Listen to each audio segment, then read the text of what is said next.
Bad Oh, timing. I missed it. Bad She tried. timing. She did try. I did try. Oh, I'm gonna hit Sing, it. sing Send my along with tweet out. ATGN was a bust. Send my tweet out. The Naki takeover has There commenced. she is. I have taken over. Isn't that scary? And I didn't break the internet. Not yet. Not yet. I haven't broken the internet yet, and that's all that matters. And I don't have any bumps or anything, so because I don't have a mixer. I'm not fancy like our producer / everything, Chris. So we just kind of roll with it for me. We're going pantsless and bumpsless. Pantsless and bumpsless. Although I'm currently wearing pants because it's really cold in here. What? That is It's against really- the rules. But it's cold, and my butt's on a metal chair. I mean, it is really fucking cold if you do that. How cold No is it up pants. there? Should I bring a coat? It's just cold because it started raining this morning. So I think you'll be okay. I mean, as long as you bring a hoodie, you'll be fine. I don't have hoodies. Yeah, it's Illinois. The wind sucks. It gets cold. How do you not have a hoodie? I've got like 85 of them. Because I live in North Carolina. Oh, that's true. And I he's mean, furry. That's I true. mean, You got your own natural hoodie, whereas, Well, no My- hoodie. like, okay, Yeah, so he I've doesn't have got a hoodie. He has his I've own got- natural sweater. It's all just fur from here down. this. I've got the red one with the Yoda heart. I just got 2 from the campaign that I wear for Instagram called The movie The Campaign with Will Ferrell and Zach Galifianakis? I'm talking about good movies.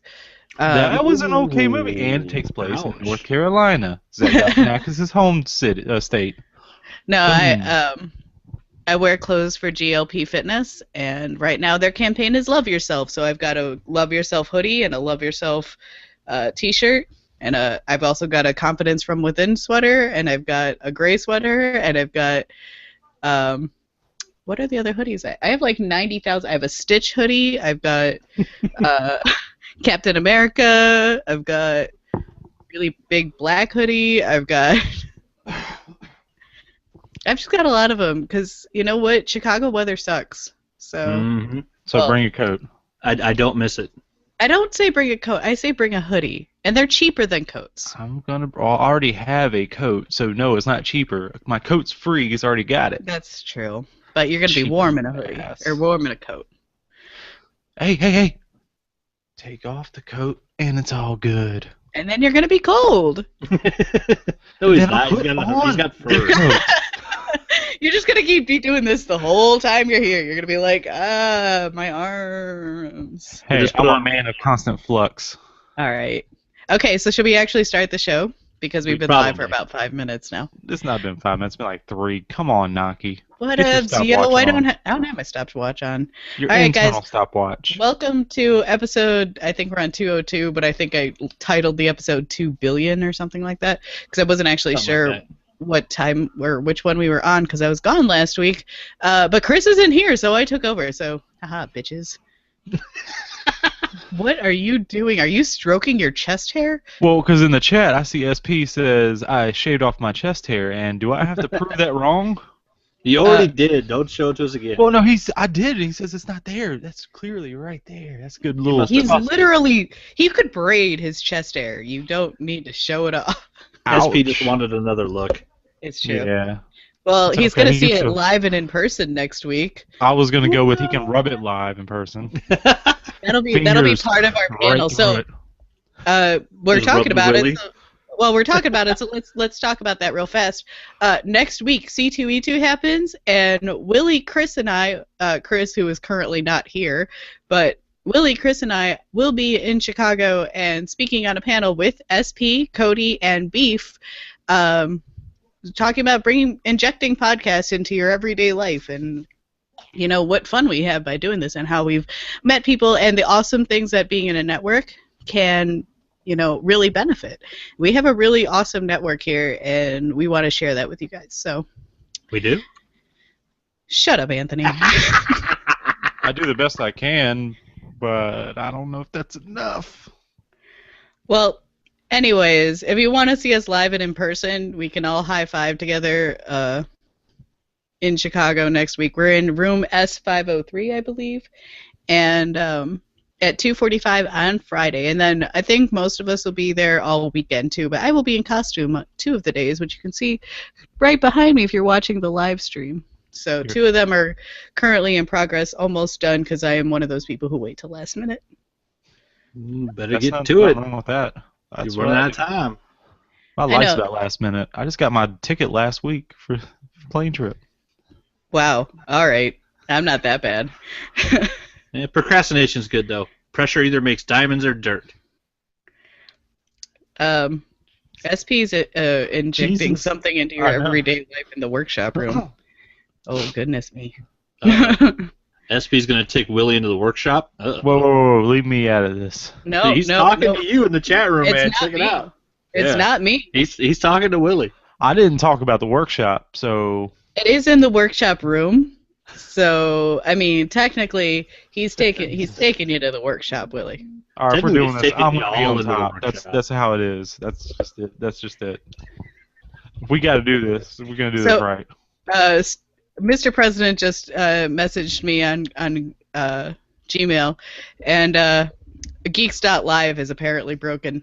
So it's Oh, there you somehow go. it's somehow my fault. Pretty Even good. though I wasn't the one to set it up this morning. Naki Our- only our broke a small producer- part of the internet. The producer was here.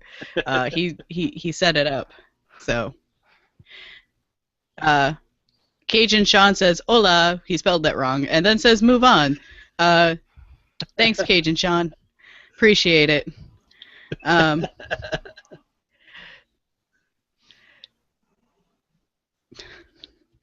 It is still. Sorry, I'm just, whatevs. Shall we go?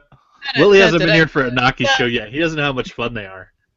If you have not been in for a Naki show, just know I break the internet, and apparently I broke Geeks.live this morning. I had nothing to do with it, but knowing my history, it's pretty fucking funny that it broke this morning. Something All right. always breaks when Naki's in charge. It's true. I break everything. This is why I'm not allowed to be in charge. So, shall we go into our news of the week?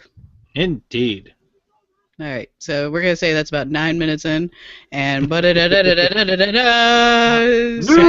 Naki. Assemble! I don't have bumps. I'm not fancy. I don't have like any of this stuff. I do live streaming without bumps or anything like that because I do video games. We don't need bumps. And now it's time for news of the week. See, we just have to hire Willie on as our announcer from now on. All right, who wants to go first? My news is old, so we can go with that if you want. Let's do yours first, Naki. Yeah, let's do your old news. All right, my news is kind of old. I haven't been here because sick and stuff. But my news is that The Ring and The Grudge is getting a crossover movie, kind of via Freddy vs. Jason.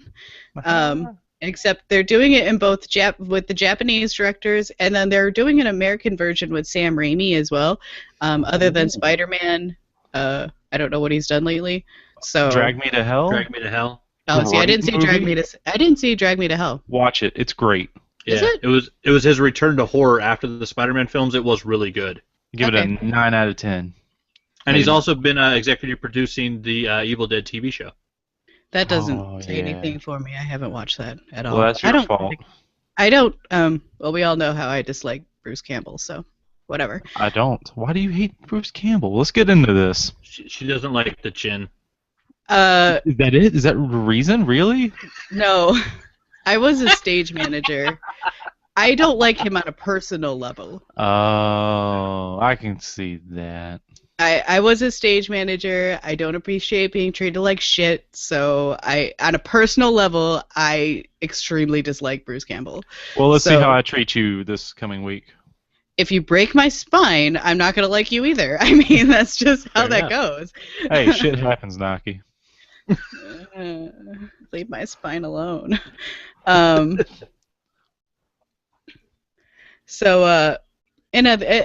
Anyway, so I have a dislike for Bruce Campbell. Moving on. So the thing that I find interesting with this is that they're starting it in both Japan before moving it to America, so like they do all of the other horror movies that come in, but they're still going to do it for both, and that to me is really cool, despite the fact that I've disliked every American horror remake that they've done. But these are both really well-known horror icons for the 2000s. Not exactly like the 80s with the Freddy vs. Jason, but people know The Ring and The Grudge, and how they're not really like American scary, but they've got a good story to them. I enjoy the story of. I like a good classic haunted house story, so that's why I liked The Grudge, and then I like the idea that something can kill you via videotape. But in the trailer, you see the chick from The Grudge, or the thing from The Grudge, smashing the tape. So, I mean, I'm really kind of curious as to how this is going to play out in real life type thing. And to me, this is exciting because I love classic Japanese horror, and I love to see how they bring it to America and make it Americanized, so it's actually like what we consider to be American scary. Again, I'm kind of desensitized to this stuff. I don't find this stuff to be actually scary except for Saw, the original, not any of the stupid remakes that or stupid sequels that came after it. But the original Saw was very solid and very gritty and had that scare tactic to it. As it could be something that happens to you, that you get punished for being a shitty person. So don't be a shitty person. If Got a only. question. Now, for the original Japanese version, that was two separate directors you said they're bringing in for it, right? Yeah. Are they going to be like co-directors? Mm-hmm. Now, and then you're saying that for the American version, they're doing, you said It's going to be Sam Raimi. Sam Raimi. Now, I want to see him partnered with one other horror director. If Eli they, Roth. Eli Roth, really? Yeah, I like. What's wrong with that? No, I'm just. You I'm don't just like saying, Eli Roth now? No. I'm not saying anything about Eli Roth. I'm saying they have two very different styles. I think was it Eli Roth who did the New Nightmare with Jackie Earl Gleason. Jackie Earl Haley. Haley Gleason. I don't know. Give me a second. I'll look it up. It wasn't Eli Roth though. I can tell you that. Eli Whoever Roth did is that one- Hostel, Cabin Fever. Yeah. Oh, okay. The Green Inferno. That's his new one. That's mean, all the thing- Eli Roth. Like, I don't mind Eli Roth. I didn't enjoy Hostel by any means. I know some people who did it. I just thought it was torture porn. Yeah. It is torture porn. And I don't like awful. torture porn. See, the thing with these with the Ring and the Grudge is I feel they're very much story driven and not so much on the torture porny side. Like, I feel like he likes to do super bloody gutty, like that sort of thing. And Sam Raimi is very much a story driven artist. So I don't know if combining the two of them would be ideally to me it would have been Wes Craven, but unfortunately we can't have that. I don't know for the Japanese horror though. Wes Craven can do anything. Wes Craven can do a very solid story. I mean, New Nightmare with Freddy Krueger and like where they combined the real world with the Freddy Krueger universe, like that was actually pretty solid. Yeah, the meta version. Yeah. The director of the new Nightmare on Elm Street was Samuel Bayer, who basically, other than that movie, has done a bunch of music videos. Oh, okay. Because I was going to say that one was really rapey.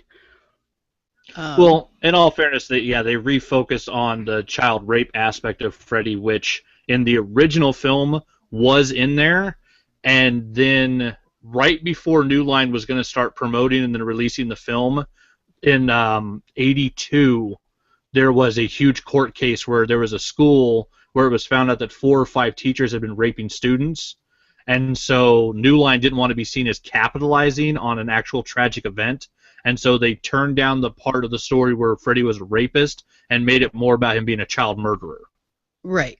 And I thought that was a good focus. The rapey thing is, yeah, it's scary and it's creepy, but at the same time it's not scary in the sense that it's scary so much as it's just gross. And it's something that happens far too often in modern society, which I guess is why they find it scary and that sort of thing. But like, I just thought it was too focused on that, and it could have been brought back to more of why he was scary in the first place, which was that he didn't just rape them, he murdered them. But that was me. Like, I just didn't enjoy it. It was too rapey. It was too... Now, I didn't need I think that. I heard they were going to have a little difference in the script where actually it turns out Freddy Krueger was innocent of all these, and they just kind of killed him with him being innocent. So his coming back and killing them was kind of justified a little bit. I thought that would have been an interesting twist. It would have been. I think in the new one they shot both endings. Yeah, I think one so. where the kids find out he was innocent, and one where they found out he was guilty, and then they tested both of them. I want to see the innocent one because that seems like a better story than just he did it. Let's go blah blah blah monster. I mean, I don't know. I go back and forth because it's just like I just didn't enjoy it. Like it was Freddy to me is he's scary, but he's also funny. So they did not. Oh yeah, and focusing more on the child rape part, it's harder to cheer for him even as the villain. Right. And Robert Englund cheered for him in the movies. It got to the point where the audience was cheering for him to kill teenagers, and that's a little harder to do with the version that they try to do with Jackie Earle Haley. And in all fairness, because I own all the Nightmares, all the box sets, every version they've ever done, I fucking love those films. Nightmare on Elm Street is possibly my favorite movie of all time. Jackie Earle Haley was set up for failure from the beginning because no one is Freddy Krueger but Robert Englund. That is a role that can't be redone. At the same time, he is a really creepy Freddy, and he's got that. Yeah, he's great, but he wasn't Freddy. He was a great monster. He wasn't Freddy Krueger. Right. Let's not also forget the Freddy movies also got to a point where he killed someone using a power glove and pulled him into a video game, right. a la Nick Arcade. Hell yeah. It's I mean, so the thing is that so this all started because I'm really excited for The Ring and The Grudge to do this merge. I know like Anthony isn't a huge fan of the Japanese horror theme. Personally, it's where I really started, I guess, with horror. Again, living overseas, you're very limited to what American horror you get. So, it was just one that I knew from the beginning was Japanese horror, and so the thing that people have to understand is Japanese horror is much more story-driven than American horror, which tends to be more of the torture porny style. I don't know why, but that's just how it goes, and that's fine. Some people enjoy that. Like I said, I enjoy Saw, or the first Saw. Everything after sucks. So.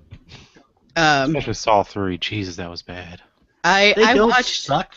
They're great imaginative production ways of killing people in different ways. The They're third just not horrible. great stories. That's the thing, is that like Saw 1 had the story and that imaginative thing. They lost the story after 2. And I know that they tried to tie it all together, because I've seen them all. They tried to tie it all together. It just wasn't a story that worked, especially after spoiler alert, they killed Jigsaw. And it's just like, no. I liked his apprentices basically fighting over who gets to be his apprentice. It was. I stopped watching, so I have no idea what the hell you're talking about. Oh yeah, I've seen all 7 of them. Yeah, I've seen all 7 of them. Yeah, There's and 7. it is literally like in the end movie, they're flashing back to stuff before Jigsaw became Jigsaw. So it is all one complete story, which is kind of nuts when you go back and watch all of them in a row. That everything fits, and pretty much it all happens over the course of a couple of years in one town. Like hundreds of people are being murdered by fucking Jigsaw and his apprentices. Jesus. It gets to be almost overwhelming, and I feel like it it lost its luster to me because it didn't hold that story, and the apprentices kind of suck, and because like the one apprentice is just like going all YOLO rogue, and he's not really like following the story, like why Jigsaw was doing it. And then there's the other apprentice that's like, no, I'm the right apprentice, and then like tries to kill the other apprentice, and it got to be this like really convoluted, like fucked up storyline, and it was just like, and then it didn't make any sense. And then there was a detective that happened to live through like 4 of them and then died in the last one, and it was like, well, you were cheering for him to live because he lived through 4 of them. And of that case, that was a New Kid on the Block. And yeah, it was Donnie Wahlberg. It was Donnie Wahlberg. And like it got to be like almost laughing through these movies where you're watching people die and you're like, this is not how it should be by any Which means. is why I love them. Well, to bring it back to The Ring. The Ring and The Grudge, I've only seen those movies one time, and the American ones. I'm actually quite excited to see these verses. Blah blah blah blah. That'd be kind of cool to see, I believe. It's gonna be. I think it's gonna be a fun movie. I don't. I don't necessarily think it's going to be a horror movie. What do you Because What do you think it's gonna be then? I think it's gonna be like how Freddy vs. Jason was, where it wasn't a horror movie. God, I love Freddy vs. Jason. It was Hell good yeah. for as a action movie, but it wasn't a horror by any means. It was good shit. It was a tropey movie. I've watched that movie like 20 times. I fucking love it. I mean, I saw that movie in theaters. I own it. I adore that movie, but I always thought it was mismarketed as a horror movie, where I'm like, no, this is an action movie. It's kind of like how the latest with Tom Hiddleston, and it was done by the same guy who did Pacific Rim. Guillermo del Toro. Right. That movie that just came out this past summer, I can't think of the name of it. That was not a horror movie. It was a ghost love story. And it was fantastic as a ghost love story, but I went into it thinking of it as a horror movie. And I was like, Yeah, I downloaded it. I haven't watched it yet, though. it's really good as long as you don't think of it as a horror movie. It's not horror. It's a ghost love story. It's very beautifully shot. It's wonderful in that aspect, but they totally mismarketed it as a horror movie. Bugging me, I can't think of what it's called. Yeah, I can't think of what it's called for the life of me, and I was so excited for it when it came Scarlet, out. something with red or something. Yeah, Crimson Peak. Thank There we you, go. Crimson Peak. I was thinking red stuff too. I'm like, it's red. What the fuck Yeah, is I it? was like, Red Scarlet? House? No, it's No. not Red House. It's Scarlet Letter? No. No, that was an old story. Okay, so anyways, let's go on to somebody else's news of the week. We've talked horror enough, I think. So shall we do Willie and then we'll save Anthony's? Okay. All Go right. ahead, Willie. Let me just pull up my book of notes because, like I said last week, I watched Pixels. And yes, I took The notes. never-ending story. Hey, you can't do that. Nope, you I'm under can't do I'm it. under I 10 can show seconds. I'm under 10 seconds. That's a fake rule. Which it's our actually, rules, I say it we've had works. some update to the copyright stuff. If we want to talk about that later on, we've got a lot of update for that. Now, I was going into this movie expecting to hate it, and it was just boring, but thought I could have some fun out of making fun of it. I'll get to that. So, Pixels, starring, of course, Adam Sandler and Kevin James, Peter Dinklage. Dinklage rocks. So the movie starts up. It's back in 1982. And how's it start out? Wait. We need like a story time with Willie bump at this point. Well, you don't have any bumps, so... I don't have any bumps, but maybe I should make one for this moment. Story time with Willie. Yeah. Anyway, Yeah. Anyways, so go on. the movie starts out in 1982, and what does it start out with? Some good fucking music, some Surrender by Cheap Trick. I was like, awesome. Nice. I'm already into this.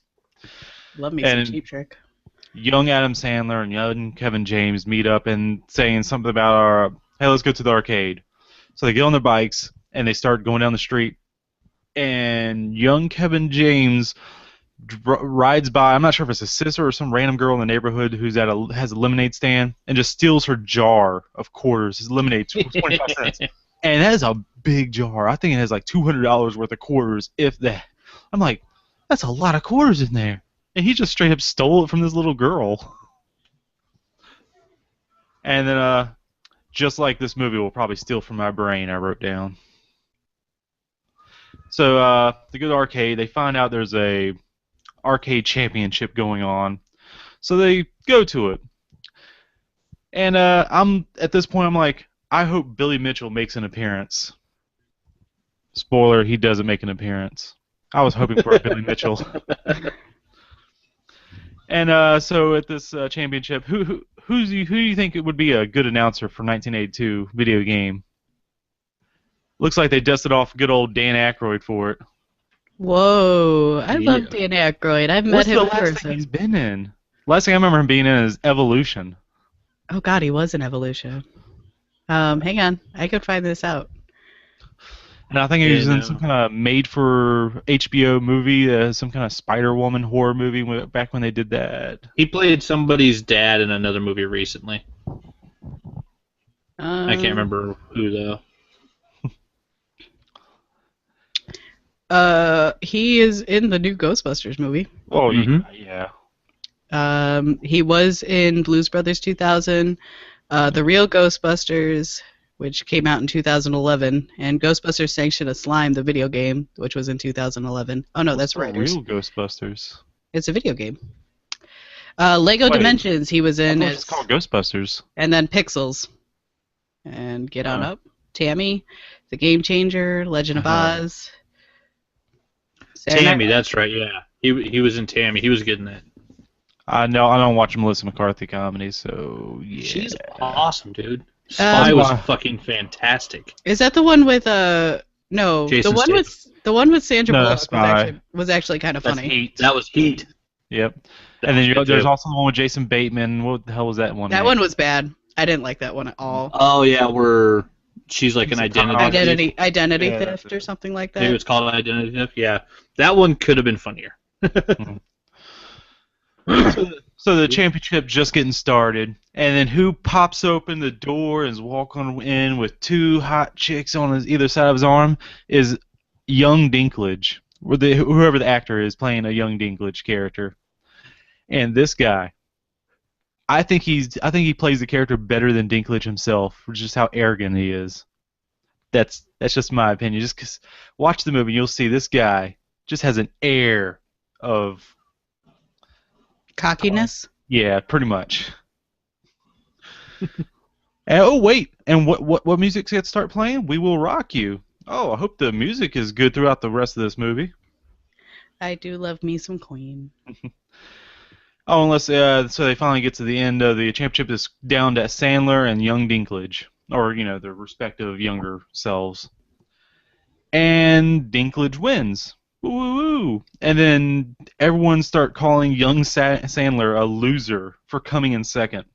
I wish I could come in third for something like that myself.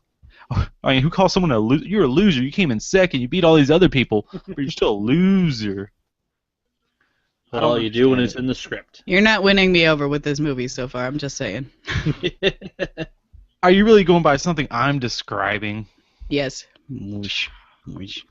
So we jump into present day, and it's actual Sandler and Kevin James sitting down, chilling out at a bar, drinking some beers. They're the only ones in there, and there's some like bouncers, bodyguard-looking guys in the background, and then they're watching something on TV, and it clicks in my head like, wait a second, is Kevin James the president? Oh shit, Kevin James is the president in this movie of the United States. What? Yeah. What? Hey, Willie, young Eddie is Andrew Bambridge. He's awesome. That is his first actual movie.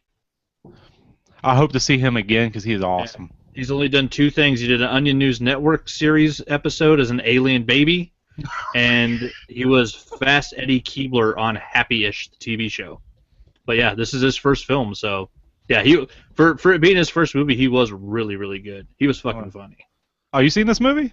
Yeah, I've seen Pixels. Oh, good. So I think it's help help fill in the gaps. Modern Adam Sandler. Yeah, help fill in the gaps if I don't really explain it that well. I think you're over-explaining it fine. All right. I was gonna say, yawning me here. All right. Moving along. All right. The beginning of the movie is pretty good. Now Sandler is now he's he's part of the Geek Squad or something, making home appearances, to fix stuff up. And he's already hitting on a recently divorced mom. The writing is showing why the movie is known to be bad. Jesus, it's bad. But now something that pisses me off. Now the movie's saying that old games are much better than today's games. I'm gonna say it's straight up bullshit. Because later on they say, "What's this game? The Last of Us? It looks horrible. Why don't we go play some Galaga?" What? The Last of Us was great. They showed The Last of Us, and they're saying, "Why don't you go play a better game, an old one?" Like, See, again, you're not winning me on this movie. I There's know. nothing other than the soundtrack that you're bringing me into this with. It does have some laughs, but I don't think I bothered to write them down because they're not really worth it. But okay, so we jump ahead. An Air Force base is attacked, and so part of the base gets ripped away, and there's this beam of light going down. And what does this trained soldier do? He stands right in the middle of the light and just stares at it. He walks into it and just stares up at it. Huh, what's this? Oh crap, I'm getting turned into pixels. I don't think it's his actual line, but Close it enough. would have been better. And then you find out that that woman that Adam Sandler was hitting on was actually works in the White House. I forget her role. But you can obviously tell, was it? Oh yeah, obvious romantic love interest is obvious. And then Jesus Christ, when they both get into the White House, Adam Sandler and the obvious romantic love interest, they do a Happy Gilmore joke, and I was like, why can't I be watching that movie right now? I think he's like, somebody's more important, and does like a little moonwalk into the Oval Office. It's just weird.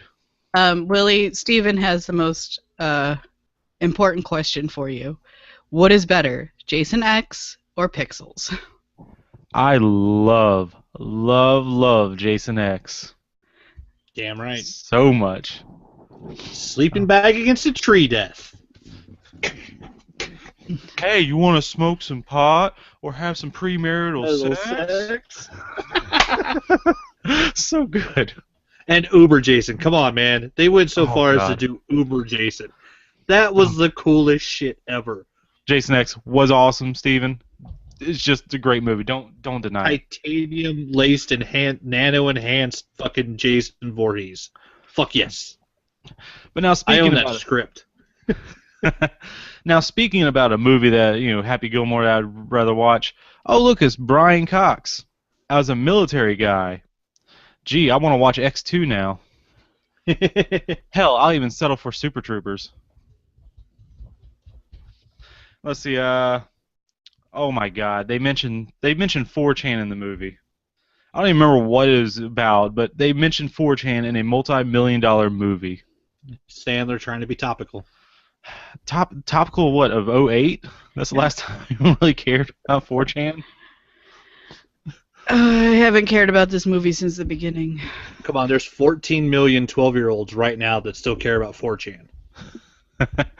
There's not enough coffee in the world to keep me awake during this, Willie. Come on, speed it up. All right, don't worry. How about this funny line? This plot is more forced than an all-fiber diet. Really? Yeah, really? That line was pretty forced. What? I wrote that myself, and I'm pretty proud of it.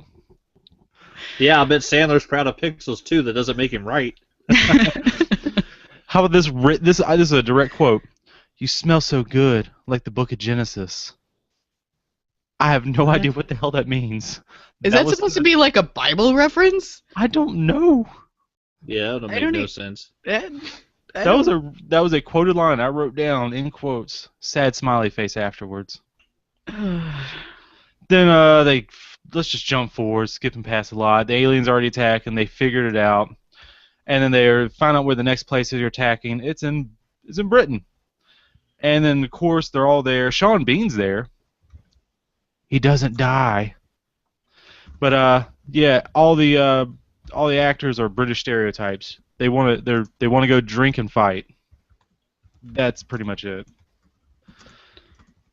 Drink and fight. Pretty much, it's been boring and not worth talking about. Just a few gay jokes, sadly, going on from this. But hey, at least the music is still good with Working for the Weekend. SP has pointed out that you are still talking about Pixels, therefore Sandler did his job. Yeah. Yeah, and Cajun Sean said Ridiculous 6 sounds more fun than Pixels. It was, actually. I've seen both. I have not seen Ridiculous 6 was either. more fun than Pixels. Would you recommend Ridiculous 6?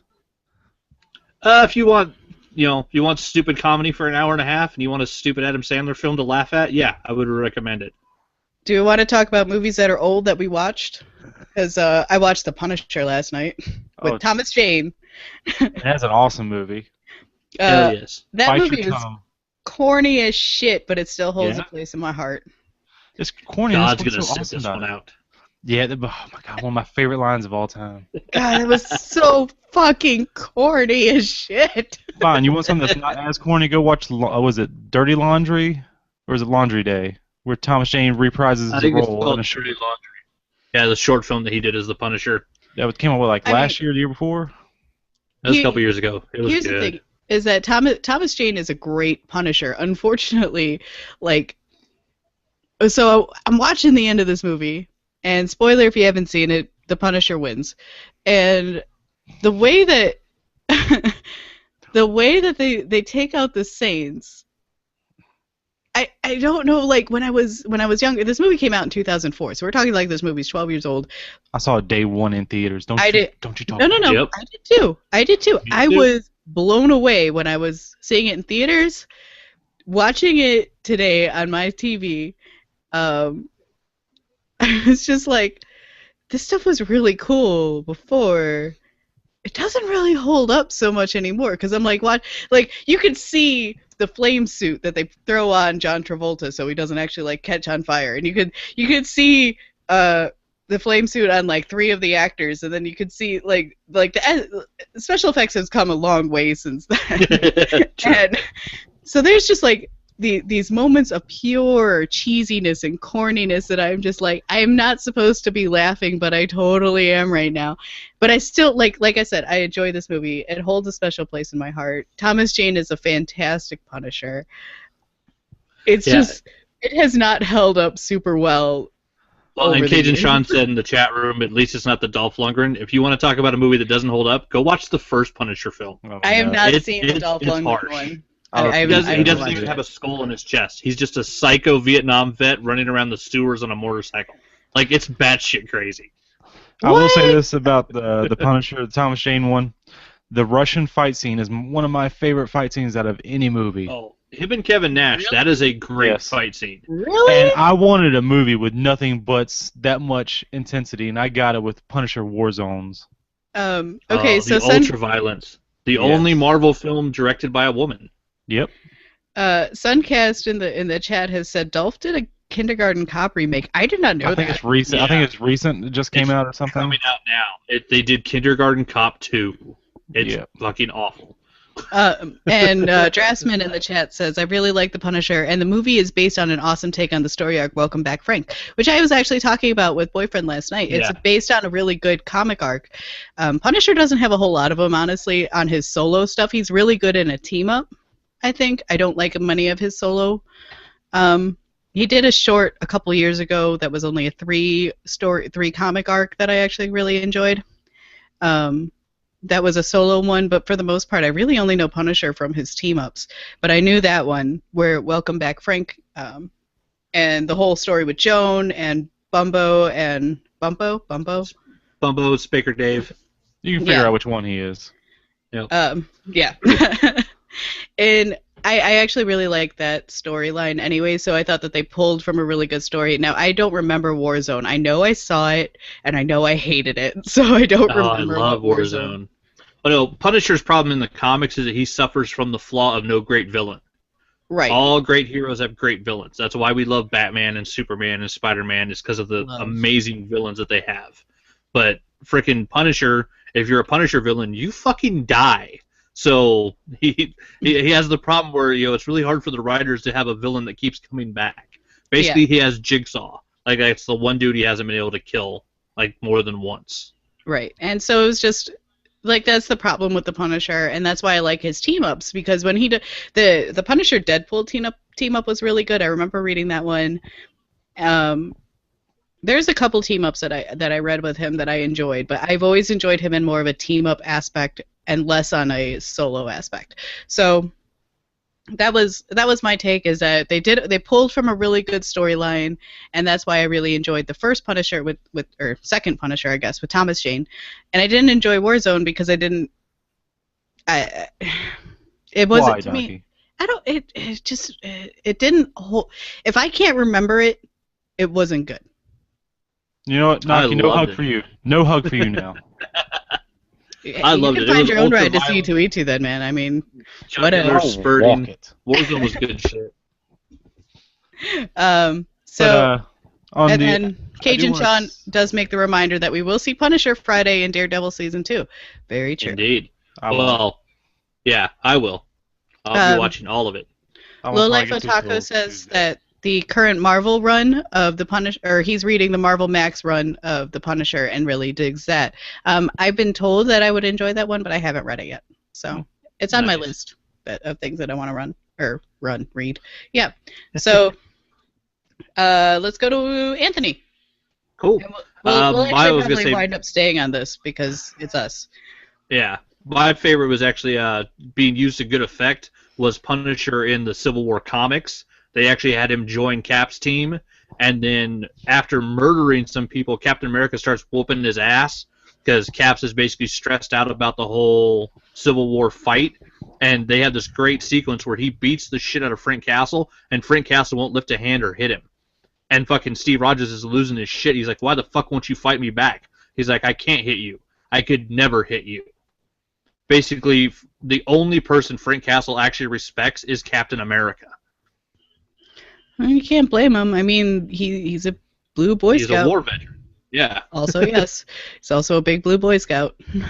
Yeah. Speaking of Civil War, unless you were living under a rock, you may have noticed that there was a new trailer this week that made everybody forget that Batman vs Superman is happening at least for another day. Because Marvel just loves kicking DC in the teeth, and they're really fucking good at it. I keep forgetting that movie is coming out, honestly. I even took the day off from work, but yeah, with the new trailer dropped, and yeah, for those that don't know, we got our first glimpse of the Tom Holland Spider-Man. Spoiler. And of course, hey, if you haven't seen it at this point, fuck you. You're not a geek. If this is actually news to you, some of us to it. you are way behind schedule. No. You've been living under a rock. I didn't actually get to see it until the day after it came out. So some of us have lives. Sorry. Yeah, I paused. I stopped work and watched it 3 times at work. So I can't it do was that. worth seeing. I was at I lunch. can't do that at my job. But yeah, basically the internet lost its shit because we have a very different version of the suit. We see Tony Stark basically calls Underoos, and Peter Parker flips over Captain America's head, webs his hand shut, takes his shield, lands on a truck, looks up and says, "Hey everybody," and his eyes shrink. Hey And- everybody, I'm Spider-Man. Yeah, so it's I don't know.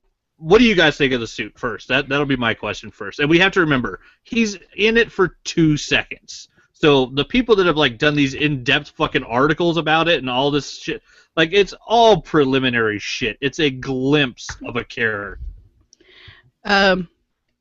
Willie, you want to go first? You want me to go first?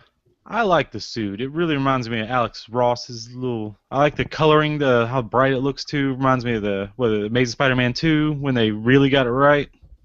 I'm kind of wondering what the eye shrinking thing is. Is like some kind of mechanics thing. I do like how the eyes are a little bit animated in that way. And they kind of explain a bit why it is.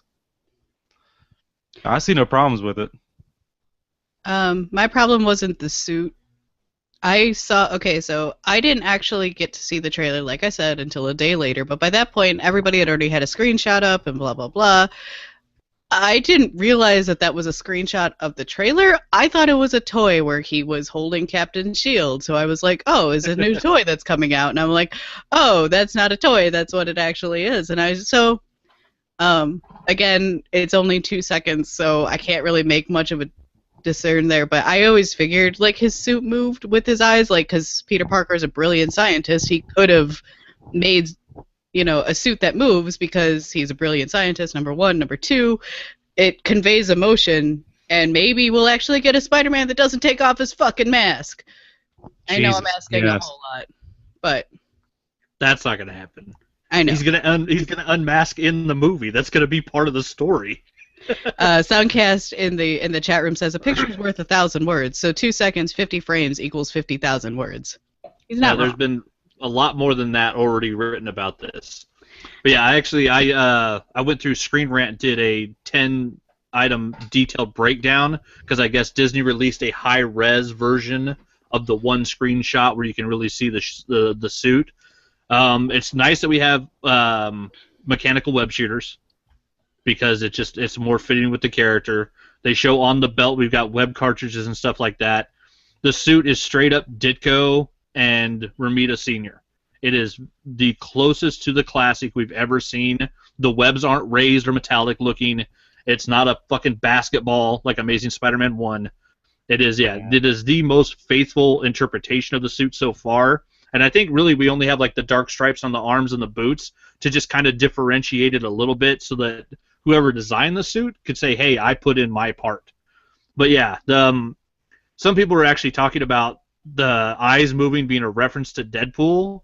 If you think anything Spider-Man has ever done is a reference to Deadpool, you're a dumbass. Read a comic book. Everything Deadpool has ever done is a reference to Spider-Man. I was going to say. Because he's a takeoff character. The eyes in the comics makes no fucking sense at all because it's spandex on Peter Parker's face. I have been a staunch advocate against anybody that draws him to where his eyes move when it's cloth on his head. His eyes should never fucking blink. He should never have emotion. They shouldn't be able to emote with his face. But I love the fact that these eyes move in the movie because there's a mechanical sound when it happens. They are lenses. It is not cloth. This actually makes sense. So I actually love the fact that the eyes move in this movie because there's a reasoning for it. Again, Peter Parker's a brilliant scientist. Well, see, and I don't think Peter Parker made the suit. I think what we're going to see here, because remember, this is Sony joining Marvel. So supposedly Tom Holland is a 19-year-old actor who's going to be playing a 16-year-old Peter Parker. So 2 years ago when this kid was 14 and got bit, he was living in Manhattan while the Avengers were fighting an alien invasion. So this is a kid who's a genius growing up in New York where the Avengers exist. And I think we're going to find that at some point Tony Stark finds out who he is, gets him to join up with him, and he's working with Stark. And I think it's Stark that built him the suit. And that's why we have a high-tech, web shooters, lenses that move, so he might even possibly have a heads-up display in there, but it's not mechanical because it's Spider-Man. He moves around too much. He's fast. He's agile. He's all about movement. He wouldn't wear armor. But I think that's what we're going to get is the suit's going to be a collaboration. So this actually brings up a point that I was having a discussion with earlier this week with one of my coworkers. Stark having his hands in all of this technology, including Ultron and all of that stuff, despite how I dislike that movie. What do you think that's going to do for the overhaul of the Marvel Cinematic Universe? Because this is taking out some of the intelligence, like I said, not really that it takes out the intelligence of Peter Parker, but this is instead of Peter Parker making the stuff himself, we're going to have Stark technology. Instead of, Vision being kind of like the alien, well, depending on what storyline you read, where he's a vision of Stark technology. Are we overplaying Stark at this point, or are we actually going to, do you think they'll finally branch off from Stark technology and start bringing in some of the other things that make the Marvel Universe what it is? We might start getting Pym tech, but the reason that's one of the main reasons Stark was so overdone is because they gave him a lot of the storylines that were originally attributed to Hank Pym. Hank Pym's the one who created Ultron. Well, Hank we do Pym's get Ant-Man in this movie. Who started the Avengers. Yeah, but it's not Hank Pym. It's Scott Lang. So it's the different Ant-Man. So yeah, I mean, we might get a break off of some different technology at the end of this film, but I think it's something that they're just kind of going to glance over. They're not going to talk about the fact that Tony might have a way to turn off Hawkeye's arrows, because if he built them, he might have a shutdown switch. I don't think they're going to focus on that too much, but it's possible. And SP brings up a good point that now we're going to get Doctor Strange, too. Yeah, so we're going to get real magic. Right, which, in turn, that could be the out of Stark technology, too. But we were having this discussion because, the trailer came out, whatever, so I was just like, are we overhauling Stark at this point? Because, Robert Downey Jr. is not going to be in the movies much longer, unless he signs on another contract. So we're going to lose Tony Stark, which means we're going to lose the out of Stark technology. No, we're going to get a different Tony Stark. They're going to James Bond him eventually. We're going to get a different actor playing Tony Stark. Yeah, the character Tony Stark's not going to go away. It's just, someone's going to have really big shoes to fill. But every time we think about a character where like that, could never be redone, look at Jack Nicholson and frickin' Heath Ledger.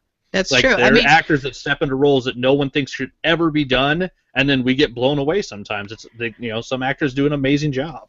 Yeah, I mean, I could be wrong. There could be somebody who could replace Robert Downey Jr. that I actually wind up liking more, but I have a huge love of Robert Downey Jr. since Chaplin, so I mean, like, that's going to be hard for me. True, and when it comes down to him actually filming whatever the last contracted role is, when he actually sits down with his giant fucking pile of Disney money and says, okay, am I really ready to not be Tony Stark ever again? Like, he might, step back to that negotiation table and say, you know what, I've been doing this for 15 years, and I really fucking like doing it. It was his big comeback. I mean, and we he had had the a point really... we had the point where Chris Evans said he was done, he didn't want to do Captain America again, and publicly stated that. And now he's gone on to say, no, I'll play Captain America as long as fucking, Marvel will keep me under contract. So I mean, there's still a chance. RDJ's not gone yet. He's not gone yet, goddammit. Well, I mean, okay, so Cajun Sean brings up the point that Tony Stark is supposed to appear in the next Sony Spider-Man movie, so there we go. Stark Technology makes that crossover right there. Drasman says, honestly, I want Spider-Man to get his own movie and give up on this costume with his security badge from Stark Enterprises. This means we get an organic change of outfit, and then he might develop his own suit in this movie, his own movie. Mr. President says he agrees with you. I wouldn't believe that until a recasting or death has been announced. The truck of money is influential, which is very, very true. And Disney has all the money. They have all the money. RDJ has an amazing contract. He gets to take home a portion of all of his movies. I think it's like 0.1%, but that's still of $1 billion. That's a shit ton of money right there. Yeah, he has a great back-end deal. But yeah, I mean, Sony can go one of two ways. They can do almost a prequel to this film where we'll rewind and see, because we're going to see an origin story again. You fucking know we are, no matter how much people don't like it. Every movie could be someone's first glimpse of Spider-Man, so we will get another Spider-Man origin movie. So we can either see, a flashback sequence to before, like, the events of the Avengers film, where we see a really young Peter Parker in Manhattan, or it might go off of this film. Sony might take Civil War, and then, if they do what was in the actual comics, Peter Parker was the one who turned sides. Parker was totally on Stark's side. He unmasked, and then he said, you know what, this is wrong, and he joined Captain America's team and started fighting for that side. So if at the end of this movie, if he switches, then, we have him getting rid of all the Stark tech, Parker building his own web shooters and making his own suit, so we'd get a slightly different version of the one he's wearing, and then him going on and doing, his own, a new trilogy. I just rewatched the trailer right before we started, and it looks like Black Widow might be switching sides somewhere in there. They kind of hinted at. I mean, they could always give that to her, and it really wouldn't change the story that much. My thing that I don't know how they're going to do is that everybody already knows that Tony Stark is Iron Man. And the big thing was that, Spider-Man unmasks and reveals that he's a 16-year-old kid. So I'm wondering how they're going to make that, like, the big impact when... I don't think they're going to focus on that part as much as more of the registering superpowers versus the incident that happened. Because also Stanford, Connecticut was the original Civil War incident where children in a school were, incinerated. And then it was blamed on superheroes. What we're seeing in the Marvel Cinematic Universe is that they're blaming Sokovia, New York, and what was it, the Manhattan attack, S.H.I.E.L.D. They're blaming all of that on basically DC. They're basically blaming all of that on Captain America and the Avengers, and then saying that you need to register so that they can track them. So I don't think it'll be as focused as much on any one person giving up their secret identity as it was in the comics, because in the Marvel universe there's not really much secret identity going on. Fucking Thor is Thor. Everybody knows who Captain America is. Everybody knows who Tony Stark is. I think Hawkeye is really the only one who has a secret identity, and most people hate him anyways. Well, I mean, they even kind of gave that away in Age of Ultron, where you find out he's got a family with kids. Yeah. And, well, I mean, the general public doesn't know it, but at least, the other Avengers know it. Yeah, and that's the thing that, I was kind of, going into Civil War, that was kind of one of the big parts of it, is that Spider-Man unmasks, and now the identity starts to I don't think the movie universe is going to focus on the secret identity aspect of it at all. They're going to focus more on registering those with superpowers with the government so that they can be tracked. Right. And that's when Captain America is going to say that, labeling and numbering people and tracking them is not American. Yeah. And then that's where we're going to get our fight, where Tony Stark's going to say, "Hey, we're all walking nuclear bombs. We should be registered with the government." Well, I and mean, they're going to focus more on that aspect of it. They even hinted at that in Winter Soldier. Yeah. And then I'm interested, and we're gonna do like final thoughts on this because we're running short on time. But one of the things that I'm interested in is if we're going to get the Winter Soldier being Cap America, because Bucky does turn into Captain at one point.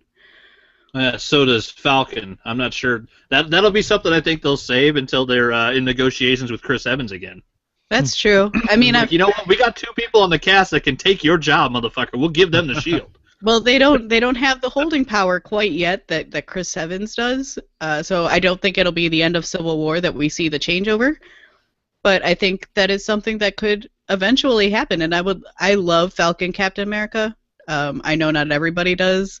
Personally, I love Falcon just in general. The comic's been good. What?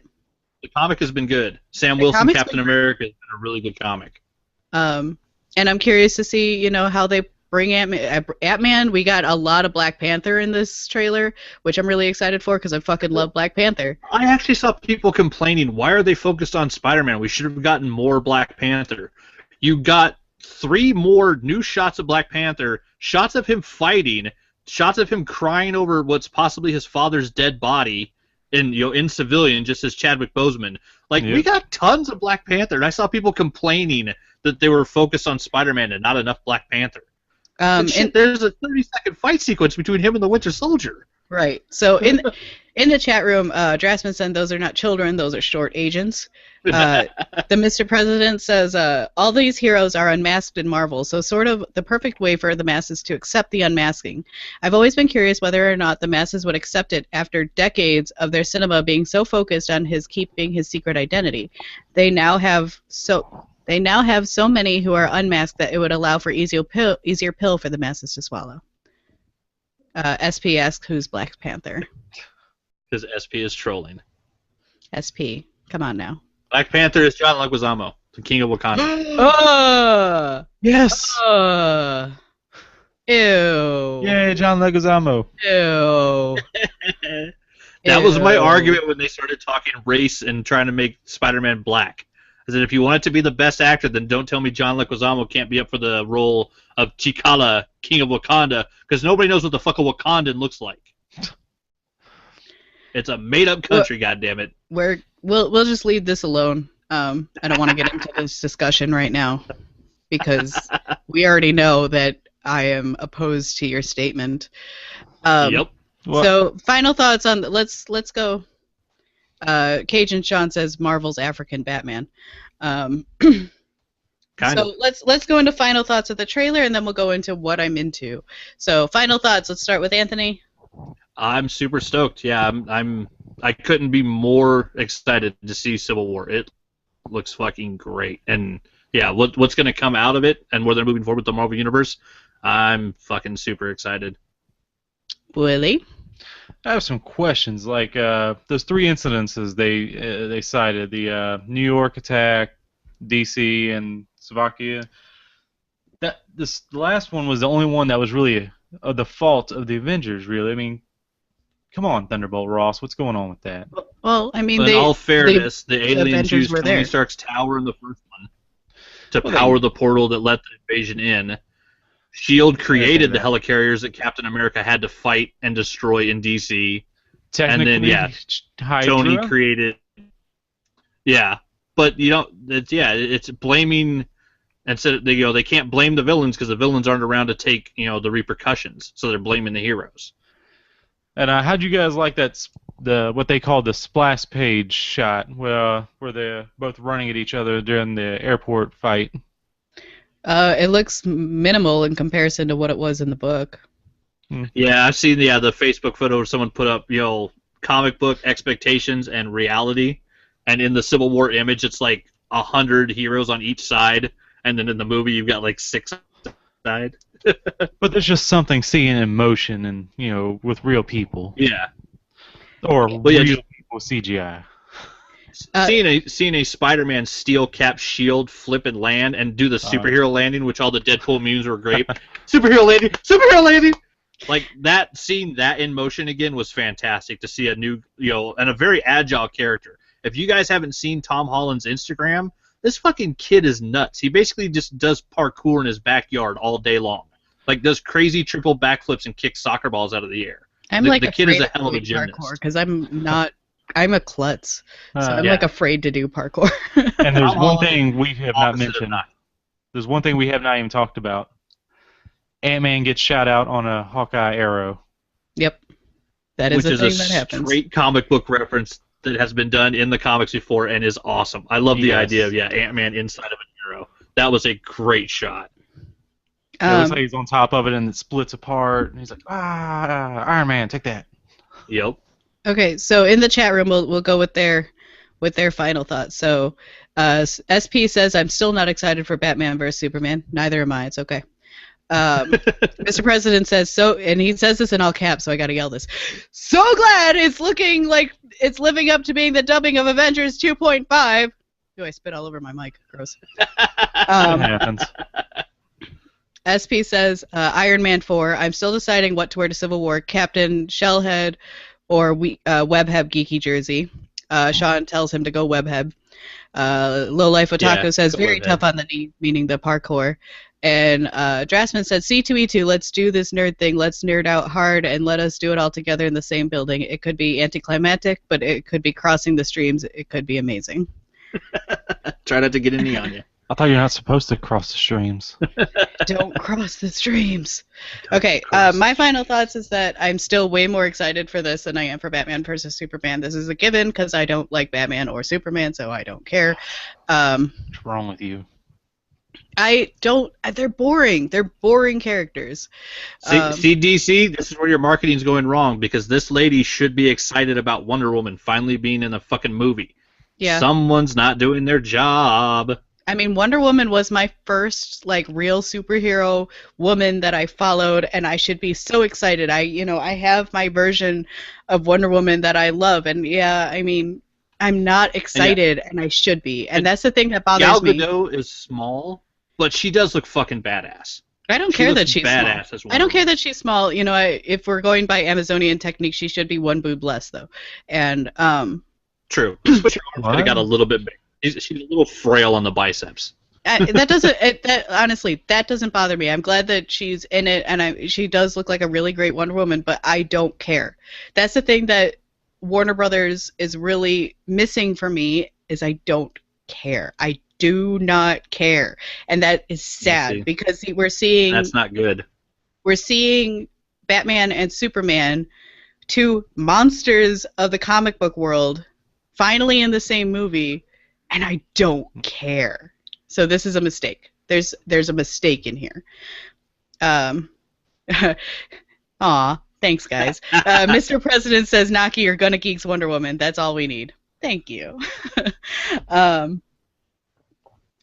Willie, I see that look. Cajun Sean says Wonder Woman looks awesome. Yeah, she does. She does look awesome, but I still don't care because I know how that's going to play out. We literally have seen all of whatever Wonder Woman's going to be in that movie. They already showed it. I hope we have it. I hope there's more of it than what they've shown. Exactly. I hope that I'm wrong. Low Life Otaku says, I would be excited for Batman vs. Superman, but it's hard to get excited for something that's so dark I can't see anything. There you go. It's right there. Superman should be colorful. Batman should be the dark side. Superman the colorful side. We're getting an R-rated Superman movie. Exactly. Do people not see how wrong that is? I don't care. So that's enough on that. Let's get it to what I'm into because we're at the end of the show. We're 6 minutes over as of right now. Oh, we lost Willie. And we lost Willie. All right, let's start wrapping it up. Well, Anthony and I have good discussions too. That's true. And in the chat room, Drasman says, I mean, what do you guys expect? I mean, I'd be glad Wonder Woman looked like Gina Carano. So there's that. But it's me. That's what Jasmine said, not me. If only Gina Carano could act. There's that. She is getting better. I'll give her that. She's getting a lot better. Watch Haywire and then watch Deadpool. She has grown by leaps and bounds as an actress, and she is a beefy chick. She's hot. All right, Anthony, what are you into this week? I got 2 more pops showed up. My add-on item that was only $5. Classic monster villain. I got the Mummy. Nice. And then I completed my 4-pack of Big Trouble in Little China villains because I have Lopan, and he actually has his little. Movie. He actually has his little tiny pinkies crossed, just like in the movie. It's fucking awesome. And then I am gonna eventually get there's a glow in the dark version of Lopan. Nice. So I got that.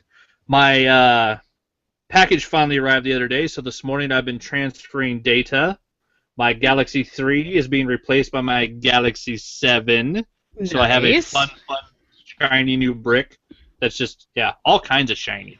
I would recommend getting one of these cases, an OtterBox case, because if you're like me and a klutz, and I'm not sponsored by OtterBox by any means, but I have dropped this thing I've had this for over 2 years. It has no screen protector. It has no case on it. I don't drop phones. I don't either. I try really hard not to. But I have a dog. I have a German Shepherd who likes to chew on things. I've got, nieces and nephews. I've got too many. There's just too much, and this thing is too expensive. So this is also I always waterproof. This. That's true. But I always recommend it, especially for the corners. Just because you put down your phone wrong, you could chip a corner. So, but I always recommend it for the higher end phones. Yeah, I might end up putting one on it, but for right now I'm just going with the case because the body's sturdy. It's an aluminum casing now, so it's a lot sturdier than the old Galaxies. It doesn't have that plastic back on it. It's actually a hardened glass on the back. Nice. I also got Scott Pilgrim Volume 1 finally in my Amazon order, so I get to read that. I got the book The Nerdist Way, so I'm going to read that. And then another big stack of comics, which I'll get to those probably this afternoon. The other big thing was I listen to Jay Moore's podcast all the time, More Stories, and he had Jake the Snake Roberts on, and they talked about the new documentary, The Resurrection of Jake the Snake, where basically it got to the point where that dude was doing an 8-ball of coke a day and pretty much killing himself. Ooh, that's a lot of coke and expensive. Yeah, back in the day, Diamond Dallas Page wanted to become a pro wrestler, and he went into the business at 35, which is way, way old to actually start that job. And there was a couple people that actually flat out told him, "You're too old to join professional wrestling." And pretty much Jake the Snake Roberts heard that, and because he didn't like one of the people that told DDP no, he said, "Fuck it, I'll train you."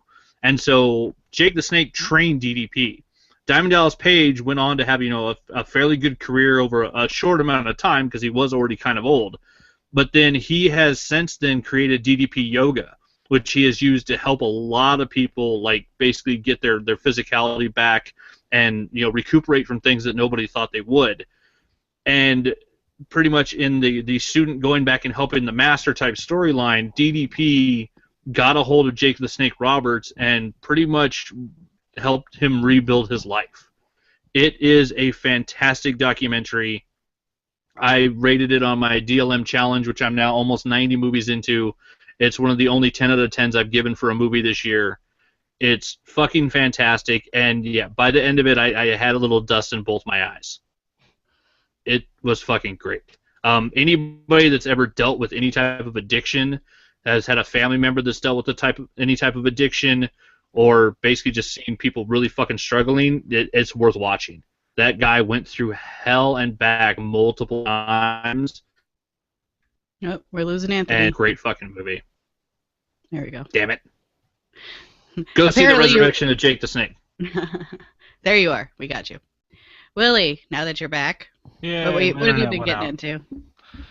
Well, I did get another arcade block. There's only one thing really worth mentioning, and I flippin' love this thing. It's a salt and pepper shaker. Nice. Nice. Boom, you go shake, shake, shake, shake. I hope you don't have salt and pepper in that now. No, not at all. Delicious. Salt.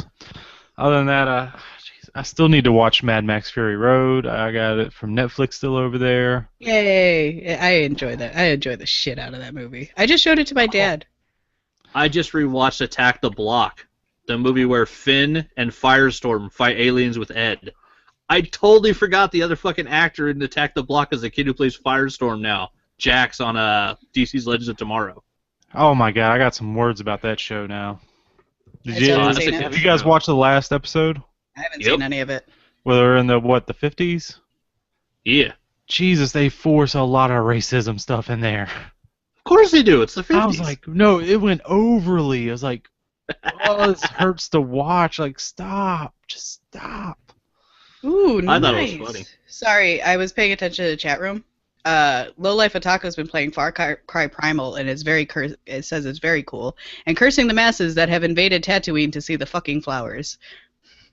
Sorry. I enjoyed that review. Anyways. Nice. Far Cry Primal is supposed to be amazing, and I really want to play it. So, anyways, continue. Oh, it's a little weird because I just got done playing Far Cry 4, and I don't know if I want to jump into another Far Cry so soon. So my present to myself might be a PS4, so we'll see. We'll see. I haven't made that final decision yet. But you know where to find me, Willie D. Nelson. Join us. Join us. Y'all can make fun of my lack of skill with a PS4, though. So, anyways. You will learn. We'll see. We'll see. But other than that, I did actually look up, because back in 2008 when I first got my PS3, I tried to have the name Willie Nelson. You know, no spaces or anything. It was already taken. So I finally looked up who the hell has the name Willie Nelson. Apparently, he doesn't play anymore.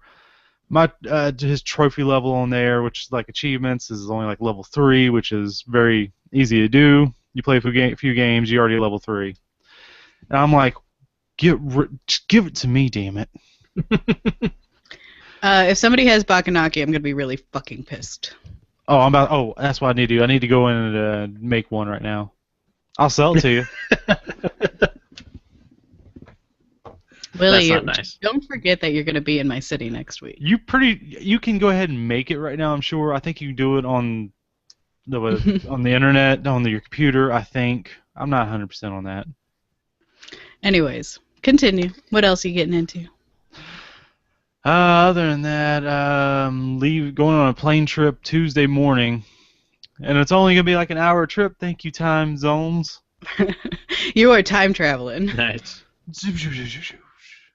But you finally get to go see my buddy up there. I think he's trying to talk me going to a strip club, and I don't like strip clubs. There is not good strip clubs up here. Really? Well, I don't know about his city. I don't know. Where you're going, you'd have to go into the city. I don't know about his town. No. If you want to go to a decent one, you would have to go into Chicago to get to a decent one. I don't like strip clubs anyway. I don't want to spend the money to see boobs. I have the internet for that, and I don't have to spend any money other than the internet bill. Yep. So. Yep. But speaking of bad strip clubs, we do have one near where I live. They changed names, but back in the day when we did go in, it had a sign saying 23 good-looking girls and 1 ugly one. We couldn't tell which one that was because they all kind of looked. Yeah, I remember you talking about that one. There used to be one. I don't remember where I was living at the time. I just remember seeing it as a kid, and it was called the Beaver Pit, and I didn't pick up what it was until I was older. That's not a good name. Let me sink that in for a second. The Beaver Pit.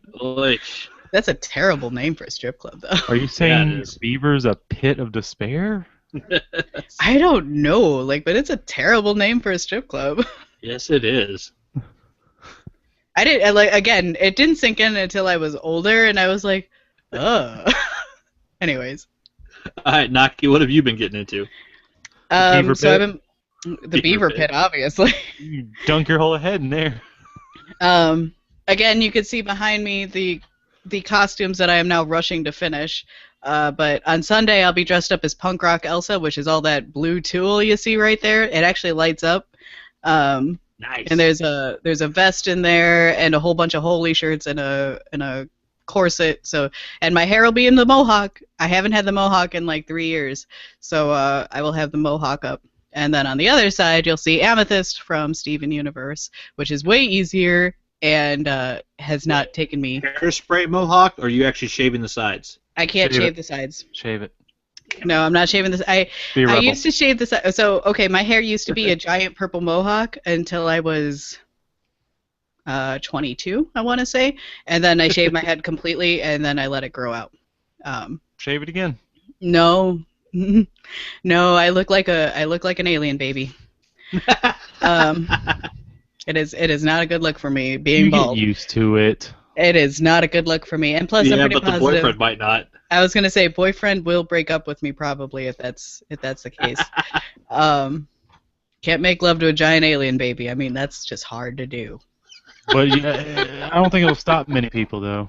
Oh, I think it will. I don't think she's dating one of those people that wouldn't have a problem with it. Yeah, it's not a good plan. Other than that, I'm prepping to be the moderator of the C2E2 panel that will be on Friday at 2:45 in room S503, the workshop room. We really have no other panels going on at that time, so come and see us. And I've been playing the shit out of Animal Crossing. I will be bringing my DS to C2E2 to get all your homes and all the street passes. You bitches better bring them. I don't have one, so no. Do it. Just go get it for this. I mean, it's awesome. I'm already spending so much money to come up there. I know.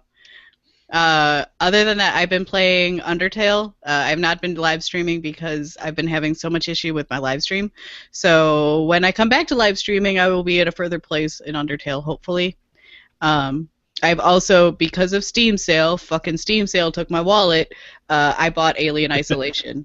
So I will be playing that soon. I need to start playing. I got it too. I haven't played it yet. Drasman, I'm already a redhead. I don't know if you can tell, but this is red. I will never be a blonde. I don't know if you've all seen the pictures of me being blonde. I look awful. It's not a good plan. I did have black hair at one point. Also, that's closer to my natural color, which you can see in the roots right now. My hair naturally is like a dark brown, almost black. So I just never keep my hair that color because I don't like it. On top of that, I've been amiibo collecting. I know I said I wasn't going to, but I have 2 more amiibos in my collection. I have Celeste and Blathers from Animal Crossing. Because look at how cute they are. They're fucking adorable. And what do they do for you? The pops are cute, Naki. The pops are cute. I have 4 pops. I have 4 pop figures. I have Handsome Jack. I have oh God, why can't I remember his name? That guy. The robot? The robot from Robot. No, it's from Yo Gabba Gabba. This was actually a gift to me. I have Kermit the Frog and I have Joker Batman. You get Howard the Duck like I do. That was also a gift.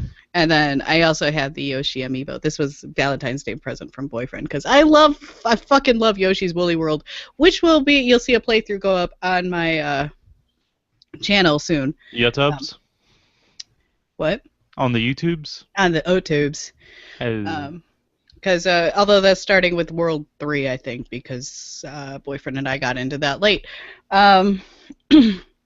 Other than that, I've been talking with Dirk Manning, and we'll be meeting up with him at C2E2, as well as I want to talk about his books, The Tales of Mr. Ree, which are really, really good. If you like horror and you like noir, the 2 of them put together is The Tales of Mr. Ree. It's a comic series. It's indie published. It's super, super good.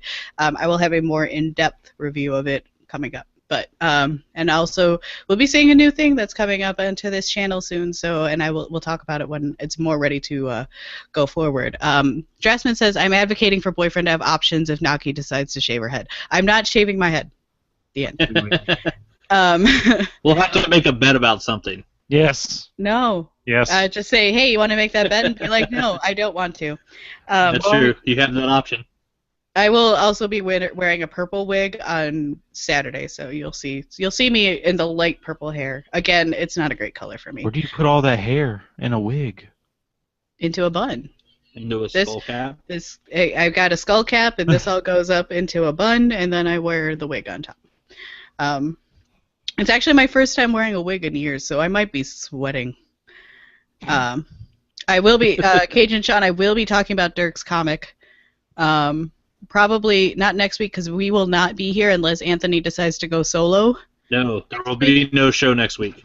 I still think he should do a solo show all about the comic book stack that is currently growing, I'm sure. But he's saying no, but I still think he should. There will be no show next week. We will probably have some sort of filler episode for the feed, but there will be no live show next week. And then we will be back the week after, and I'll talk about Dirk's comic then. Hopefully, as long as I remember, I'll put a little post-it note on my screen.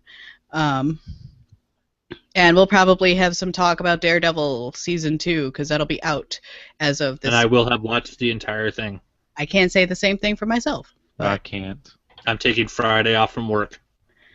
So while you guys are at C2E2, I'll be watching Daredevil. Anthony is the only one from ATGN not going to be at C2E2, so show him some love.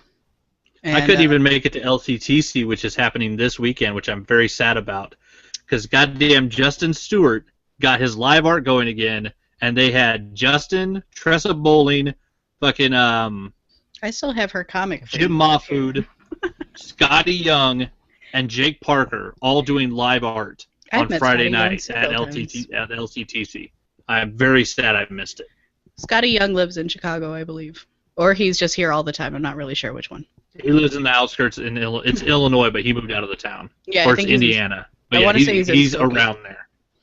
I want to say he's in Skokie because that's where his comic shop is. Yeah, he used to live in Chicago, but he moved out to get a bigger house because him and the wife, they now have 2 kids and 2 gigantic dogs. There's a fucking St. Martin's. I love those. All right, guys. So, is there any final parting shots we should say before we end this episode? Enjoy C2E2. Boo strip clubs. Boo strip clubs, indeed. All right. I hope you guys enjoyed my takeover. Chris, we miss you because I don't like doing all this work. Not in my forte. I didn't break the internet this time. Geeks.live breaking was Mr. President's fault. It was not my fault this time. So we went live. We stayed up the whole time. Says. Nothing broke. Nothing broke, as far as we know. Yeah. I mean, my internet went out, so. Well, that's your own. Fault. That's your own goddamn fault. So no. It's your own goddamn fault. My internet stayed up this time. My internet usually doesn't stay up. It's true. All right, guys. Thank you so much for tuning in. If you watched us live, thank you so much for tuning in. If you're listening to us on the audio podcast, we stream live every Sunday at 11 a.m. Eastern, 10 a.m. Central. What time are you, Anthony? 9 a.m. 9 a.m. Anthony's time. We're super early. I'm sorry for some of you. You could catch us on live.atgnpodcast.com, geeks.live, or Alpha Geek Radio Channel 3. You can also call us at some phone number that we have, and it's all in the outro, so I'll just leave it to Chris's voice to do it. Thanks, everybody, so much for watching, and we'll see you next time. Bye, guys! Bye. Naki's back will be broken next time you see her.